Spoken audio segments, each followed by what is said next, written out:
Get this and get it straight. Crime is a sucker's road, and those who travel it wind up in the gut of the prison of the grave. It could have been perfect. Snowbound in a mountain lodge with a girl who was falling in love. But also present were a widow sick with rage, a bitter old woman, and a jealous man. All with reason to hate me more than anyone else in the world. It happened like this. From the pen of Raymond Chandler, outstanding author of crime fiction, comes his most famous character in The Adventures of Philip Marlowe.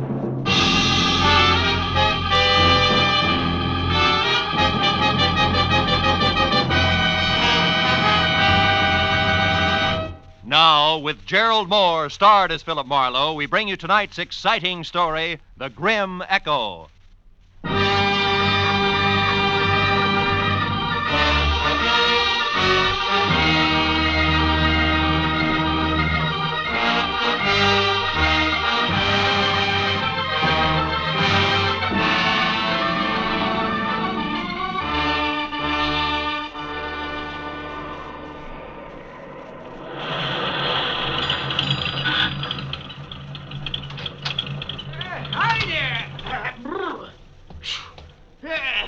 Some snowstorm, eh? Yeah, it's pretty thick. Yeah.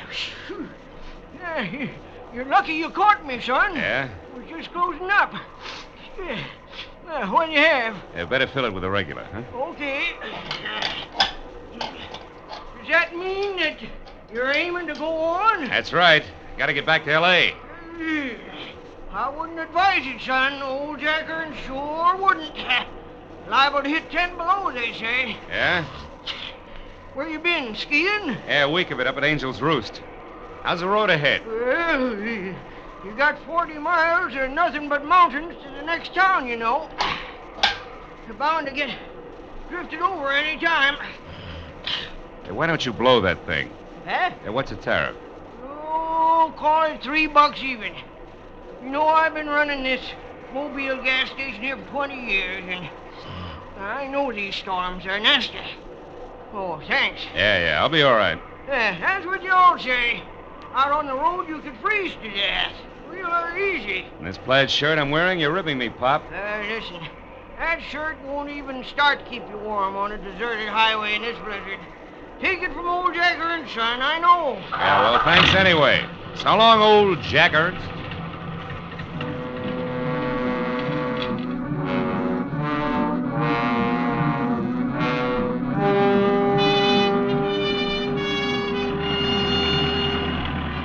It took me a solid nerve-wracking hour to make 12 miles. And I began to realize just how right old Jack Ernst, the gas station boy, had been when the road ahead was lost completely in a constant racing blur of white. Transformed every rise into a treacherous barrier I had to batter my way through. With the chains on all four wheels chewing at the drifts, I managed to keep on the road somehow and plow out another 5 miles. And then I caught a glimpse of the first lighted window I'd seen in all that distance just as I started down the backside of a short, steep hill. And then it happened. First, the helpless feeling of a skid. Before I could do anything about it, I was off the road, in the ditch, nose first and hood deep, in a culvert drifted full of snow. I forced the door open and floundered back up to the road. I knew there was no chance of getting the car out without help and lots of it. And the 10 below zero that the Weather Bureau had bragged about was setting in. I looked back through the slashing snow for the lighted window I'd spotted and saw a lantern swinging crazily in the hands of somebody coming toward me. A minute later, I could see it was a girl. Hello? Hello, are you hurt? No, I'm okay. Huh? My car's stuck. I skidded off the road. Yes, I know. I watched it. Oh, my. No chance of getting it out of there tonight. Oh. That's bad. Maybe tomorrow, if the blizzard lets up, we can get you out. Meantime, you better come on up to the lodge, mister. Lodge? Uh-huh. Mean I slid off the road right in front of a tourist lodge? Oh, boy, how can I be that lucky? Well, maybe it's fate. We're not open for business in the winter, but on a night like this... I know what you mean, believe me. I really appreciate it. Could get tough staying out here. Oh, by the way, my name's Marlowe, Philip Marlowe. I want to pay you for... Did you say Philip Marlowe? Yeah, something wrong with What's that? your business, Mr. Marlowe? Oh, well, I'm a private detective from L.A. I've been Then it skiing. is you. I don't care where you've been or where you're going. You'll get no help from me, Mr. Philip Marlowe, you understand? I'd rather give shelter to a dirty dog. I hope you freeze, do you hear? I hope you freeze to death. She was a thin girl with black, hollow eyes, full of hate for me. She didn't stop or look back all the way to the door, just ran in and slammed it shut. I couldn't understand it. Even on my worst day, my reputation never was that bad. I didn't wait around to worry about it because I was cold. Besides, I wanted to know why the good name Philip Marlowe was such poison at a place I'd never heard of before. I waded up to the heavy rustic door and looked in through a tiny window. All I could see was one corner of what had to be a big room. It was log, leather, and Navajo rugs, dominated by an enormous fireplace that filled every nook with a warm, dancing glow. Poison or no, I wanted in.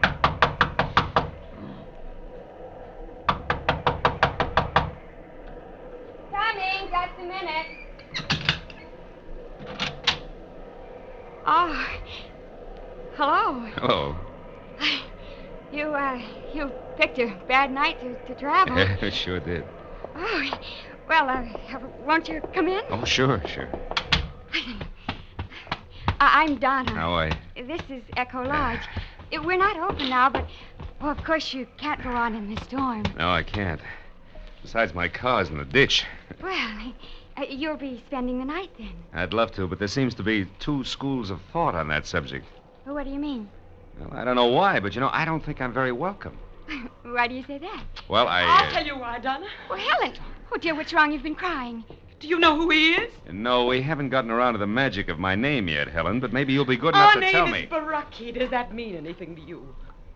Baraki. Oh, Helen, Yes, what is it? Baraki. Virgil Baraki was my husband. Virgil Baraki was Donna's brother, and Virgil Baraki was the man that you shot down and killed. Do you remember? I remembered all right. 6 months ago, a trail that led up a blind Los Angeles alley to a garage where stolen cars were switched. I remembered the pair of vicious blue eyes glaring at me over the sights of a blazing .45. And I remembered shooting back fast. When it was over, I was alive and he was dying. And later, the coroner's jury decided I'd killed in self-defense. The savagery here in the eyes of the woman who'd been Virgil Baraki's wife said that decision meant nothing. Yes. Is this true? Are you the one who... Yeah, it's true. I shot a man named Virgil Baraki. I had to or be killed by him. There was no choice. You liar. You killed him in cold blood. Now get out of here. You've done enough to us. Get out. Helen, stop it. Oh, Mama, Baraki, listen, Mama. This is the man who killed Virgil. I know. I've been listening and I heard everything. Go find Ralph for me, Helen. Then you'd better go out to your workshop for a while. Did you hear me? I said this is the man. I said go call Ralph now, at once. Tell him to open the cabin. Then go back to your carving. Can't turn a man out in this weather, not any man. You stay, Mr. Marlowe. Thank you, Mrs. Baraki. Donna, go get some hot food. All right, Mom. So, you're Philip Marlowe, the private detective. You don't look much like I'd imagined you. Do people ever? Perhaps not. Oh, would you mind fixing the fire? It needs another log. Oh, not at all. You, were stopped by the storm, Mr. Marlowe? Yeah. My car skidded into the ditch about 50 yards down the road. I see. Almost at our doorstep, you might say. A rare coincidence, isn't it? Almost too rare, Mrs. Baraki. I'm sorry the circumstances are painful for you. I've grown used to that kind of pain, having lost both a husband and a son. Fate up to now has never been very generous. Do you believe in fate, Mr. Marlowe? I don't know. Oh, some things happen for which there's no explanation, maybe, No explanation? Who knows? Perhaps everything happens according to a prearranged schedule. And for a purpose. but... Oh, come on. You don't really think I was deliberately shoved off the road at exactly this spot for a reason? Oh, you might admit it's strange, though, that there was a house nearby just when you needed one. And that it was our house. Oh, thank you, Donna. Oh, it's only soup, but it's hot and good, and there's fresh bread. The coffee will be ready in a few minutes. Go ahead, Mr. Marlowe. Sit down. It'll do you good. Thanks. Looks wonderful. In the meanwhile, I'll check up on Ralph. He should have the cabin ready by now. It's small, but you'll be comfortable. There's a fine big oil heater in it. I haven't worked one for years. You won't have any trouble. Tell me, who is this Ralph? Ralph Tolman, young fellow who lives near here. Ralph works for us in the summer. And looks after us in the winter. He's staying over tonight because of the storm. He was my son's best friend. Oh, don't let the soup get cold, Mr. Marlowe. The soup was thick and delicious, and the coffee was rich, black, and steaming. Donna sat across the table and watched me eat. There was no hatred in her eyes. I looked for it closely. It wasn't even animosity. Only confusion, and for some reason, a shadow of fear. But as an hour slipped by and the conversation came easier, the shadow disappeared. Her eyes even began to smile a little. When I'd finished down to the third cup of coffee and started to help her clear the table, the cup slipped. We both grabbed for it, caught one slim inch from breaking, and wound up together on the floor. Our faces close. Why, Phil, we did it. What a team. Table waiters or jugglers? Oh, we could double us both and make a fortune. Oh, Ralph. Yeah, Ralph. What's going on? We almost dropped a cup. Uh-huh. And it sure would have been too bad, wouldn't it, Donna? You only got about 50 like that one. I don't know why it's so important to you, but for what it's worth, I was the one who dropped it. It's not important to me. I guess other things aren't so important to Donna either. Think you can get it out to the kitchen now without any more help, Donna? Ralph, it's high time that you... Mrs. Barucki asked me to tell you the cabin's ready, Marlowe. Thanks. No thanks necessary, mister. It's just part of my job. Guess everybody's job has its lousy side, huh? Even the private detectives. Some of them get trigger happy, I heard. I'll see you, Donna. You better get out there right away, Marlowe. Donna's got 4 whole dishes to carry out, and at the rate she's been going, she ought to get started or she'll never make it. Keep your fat trap shut, Buster. You're causing a draft. Tolman walked behind me as far as the door and pointed through the snow to a tiny square of light sitting apart from the rest of the buildings that made up Echo Lodge. As soon as I was outside, he slammed the door against my back and bolted it. I stood on the porch and thought about the setup for a minute while I lit a cigarette. Then I stepped out into the snow and headed for the cabin. Halfway there, I could see it clearly. It looked snug and warm. And under the circumstances, I knew it was better for everybody that I was sleeping outside the main lodge. But then I saw a sudden flash and felt the impact before anything else. Right in front of me, the cabin lurched. One entire wall burst out and the roof collapsed. A second later, as I ran toward what was left of it, I could hear the others coming. The cabin blew up. They hit him under the Phil, are you all right? Yeah, I'm okay, Donna. What happened, Marlowe? I don't know, Tolman. It must have been the heater, but I can't understand it. You say the heater exploded? Yeah, Helen, that's the way it looks. But it was working okay when I left.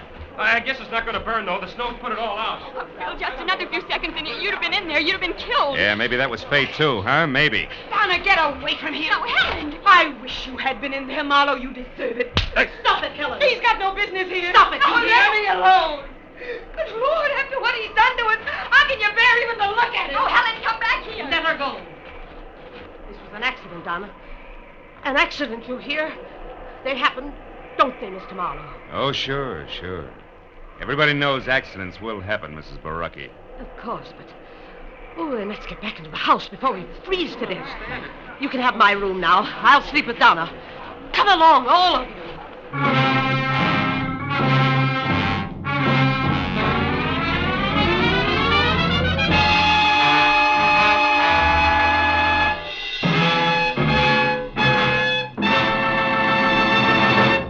In just a moment, the second act of Philip Marlowe. But first, Groucho Marx, his famous ad-libs, and his teams of opposites will be back betting their lives on most of these same CBS stations tomorrow night. You've missed half your life if you haven't bet your life with Groucho Marx on Wednesday nights this season. Hear him on this top quiz show tomorrow night on CBS. Now, with our star, Gerlad Mohr, we return to the second act of Philip Marlowe and tonight's story, The Grim Echo.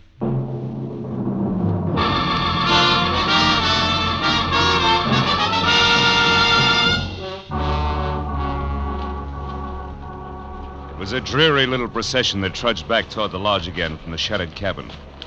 I said nothing and pushed hard against the storm as far as the front door. But when they were all inside, I ducked back into the biting blizzard and ran down to my car in the 38 I kept in the glove compartment there.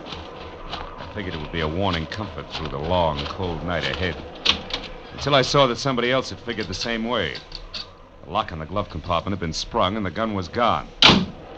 Now there was no doubt about the explosion. It had been no less accidental than Lucretia Borgia working over an after-dinner drink. As I hurried back to the lodge, I suddenly felt the kind of inside cold you can't ever blame on the weather around you. But a moment later, that same cold began to thaw. Because huddled at the edge of the lodge steps ahead was Donna. Oh, Phil, where have you been? What have you been doing? Hey, everything's going to be all right. Oh, Phil, please. Why did you go down to your car? Well, I'll tell you, but you're going to be sorry. Sorry? But you got so upset over nothing. I went to get some cigarettes out of the glove compartment. I was fresh out. That was your only reason? Cigarettes? Sure. Now, come on, huh? You got to worry. Let's do it where we can both be warm. Come on over to the fire. I'm a city boy, you know. This cold isn't doing me any... Hey, Donna. Those tears in your eyes. There. They're from the wind. It always makes me cry. Oh, Phil. Why do things have to be this way? An hour ago when you were eating, everything was so nice, so friendly. And then suddenly Ralph angry, the explosion, Helen screaming and clawing at you, Mom upset. Yeah, I know what you mean. But look, baby. Listen to me hard, huh? Yes? You see, the things you just spoke of, Ralph, the explosion, Helen, all of it, all the trouble, it belongs to tonight, like the blizzard out there. Oh, it's raging now, sure, but tomorrow, or maybe a little after tomorrow, it'll stop. Everything will look bright and clean to you. Honest, honey, that's the way it'll be. All the way around. Believe me? Oh, Phil, I want to, but... But what? But you're talking about tomorrow. I'm worried about tonight. I'm afraid, Phil. Awfully afraid.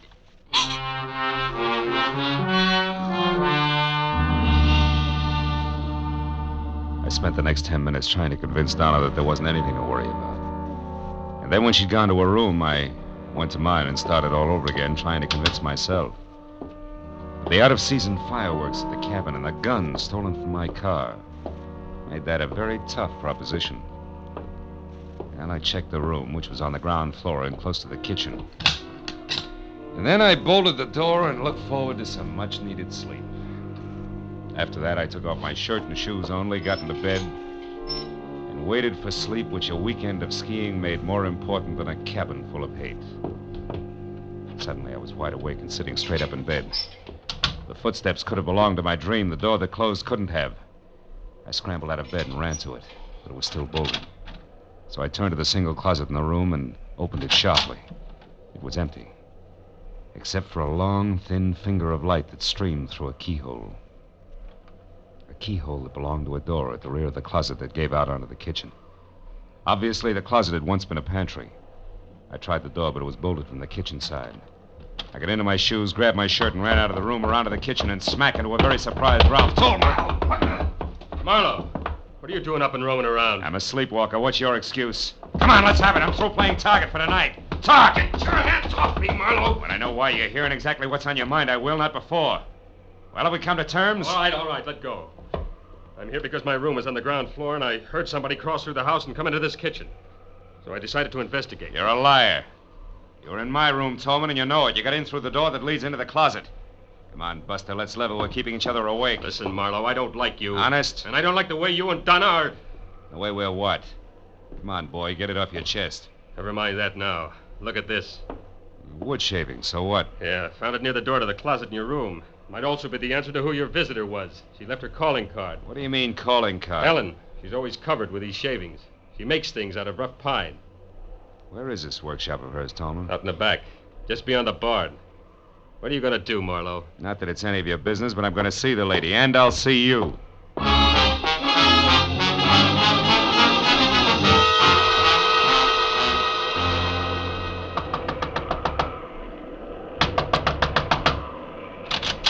What do you want? Conversation, Helen, if you don't mind. Now, wait a minute, you. It's late. Close and that door.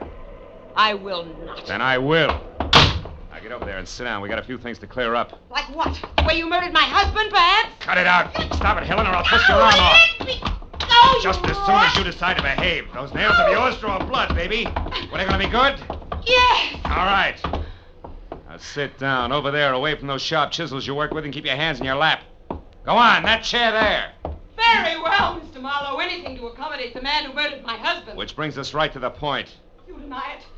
You deny that you shot him down. I fired in self-defense. That's a rotten, stinking lie. You did it to feather your own nest, to be a hero to the police and the newspapers. You're wrong, Helen. I killed your husband because I had to. He was on the wrong side. Oh, don't make me laugh. You call trying to get money for his family, for me? You call that being on the wrong side? So much that he should have been killed, shot down by the likes of you? Oh, Mr. Marlowe, you have no idea how through these past 6 lonely months I've thought of you. I've wondered what you looked like, what the man who killed Virgil was doing. How you'd like to meet the same death you brought to my husband under the brave banner of law and order. Now, wait a minute, And listen. don't think I didn't plan your death 1,000 times over. Don't think I didn't approach Mama Barucki, Ralph, even sweet little Donna with a delicious thought of revenge. No. No, they talk like you talk, Mr. Marlowe. Virgil was doing the wrong thing. He was caught. It wasn't right or wrong. It was him or me. Oh, you shut up and listen. Sure, Virgil was stealing, all right. He was stealing from me, his wife. That's why he left here. That's why he tried so hard. That's why you had no reason to kill him. And that's why you should die, too. Oh, that's also why we had an accidental explosion at the cabin I was supposed to sleep in, huh? I was clumsy. I was hasty. I won't be the next time. You're completely out of your mind, Helen. Out of my mind? Of course I am. Did you think this existence, this living without the man I love, could leave me otherwise? Did you think making these stupid souvenirs could take his place? Killing me isn't going to bring him back. You get out of here. Go on, get out. And if you can, Mr. Marlowe, go back to bed. While you wait for a chance to get me with my own gun, the gun you stole from my car? I'm not going to shoot you, Mr. Marlowe. That would only further disgrace the Barucki name. No, I'm not going to shoot you. But I am going to get you.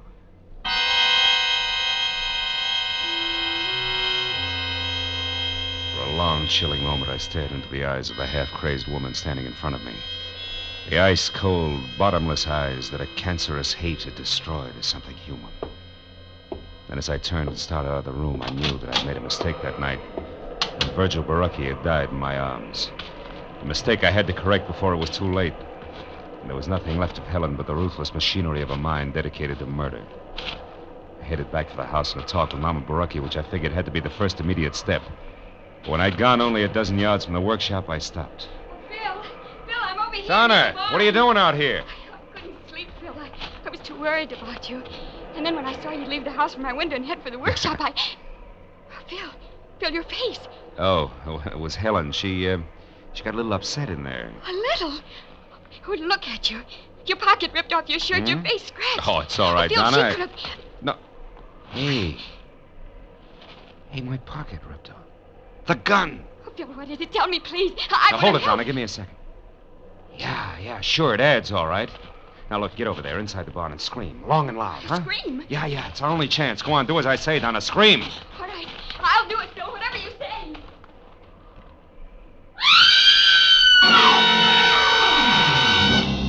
The second Donna cut loose, I stepped out of sight behind a tree that was opposite the barn, and I kept my eyes glued to the door of the workshop I just left. I waited for the shattering report of the gun I was afraid I'd hear. But then the door flew open, and Helen was running out toward the barn, and Donna screamed. My .38 clenched in a handkerchief in her right hand, a look of stark bewilderment stamped over her face. Donna, answer me. What's wrong? Donna, what are you doing there by the barn? I don't know, Helen. What do you mean you don't know? Favor to me, Helen. Let's have that gun back without further discussion. Yes. There. Now get back against that wall and don't move an inch. No.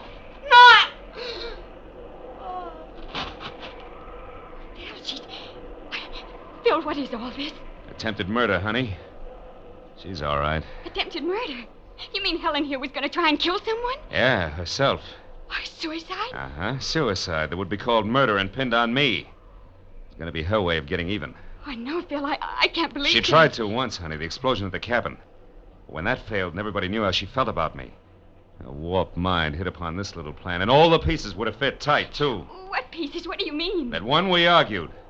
Two, she came to my room tonight and ripped the pocket off this plaid shirt so that we'd find it clenched in her hand after she was dead. You see it? Oh. 3, she stole my .38, which has my fingerprints on it. And 4, she left an obvious clue on the floor of the kitchen, a wood shaving that would bring me out here on the run. So everybody could find me close by when it happened. Oh, yeah, it was tight, all right. Tight as a hangman's noose. And then she was going to shoot herself, Phil, just after you left her. And that's why you made me scream? Yeah. And that's why now, Donna, later tonight, I'm going to tell her something that I intended to break to her gently. Oh. Something I was going to tell Mama Baraki first. Something I hoped would straighten her out. What, Phil? Well, your brother Virgil didn't die the moment he was shot, Donna. He lived long enough to ask one thing of me. What are you trying to say, Phil? But I never let Helen or you people here know about the woman he was in love with in L.A. The woman through whom I tracked him down. Oh, Phil. Yeah. Phil. Well, I guess it wouldn't be good for her if I was around too much? No, honey, not for a while, anyway. Wouldn't be good for any of us, huh? Come on, Donna, let's get her into the house. Yes.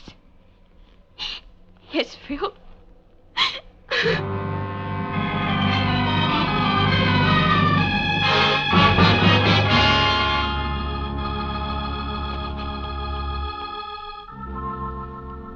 Well, it was the next morning. I went into the kitchen for some coffee and found myself all alone. Donna wasn't any place in sight. So I got my things together and walked slowly down to my car, and when I got in, I didn't feel like leaving. Not right away. And I was glad that warming up my motor was the smart thing to do. Gave me time to light a cigarette and think. Look around. Back toward Echo Lodge, where I could see Donna waving goodbye from an upstairs window. Yeah, sure. I'd see her again in a little while. It was a small world, all right. Full of echoes. And just think how the web of paths we call coincidence had brought me and those who knew and loved Virgil together. Someday, maybe, Donna and I would be looking for each other. And those paths would make it a lot easier.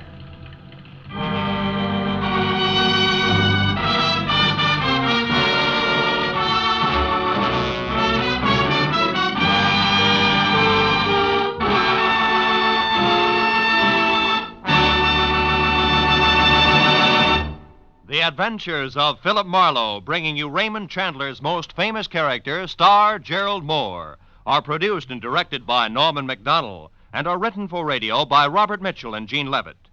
Featured in the cast were Sammy Hill, Betty Lou Gerson, Verna Felton, Frank Gerstle, and Junius Matthews. The special music is composed and conducted by Richard Arant. Be sure and be with us again next week when Philip Marlowe says... This time a peddler of pulp paper love, a blackmailer with muscles, a south-of-the-border chiseler, a simpering prude, and a corpse in a bedroom, all had one thing in common. Each was a woman.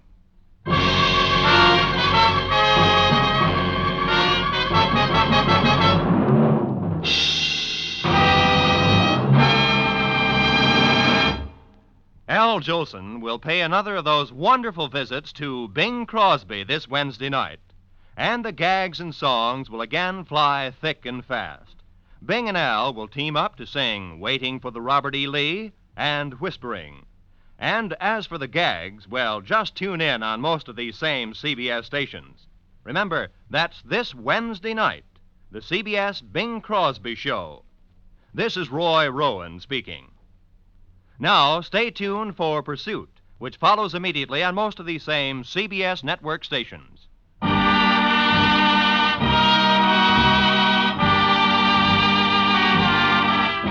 This is CBS, where You Bet Your Life with Groucho Marx every Wednesday, the Columbia Broadcasting System.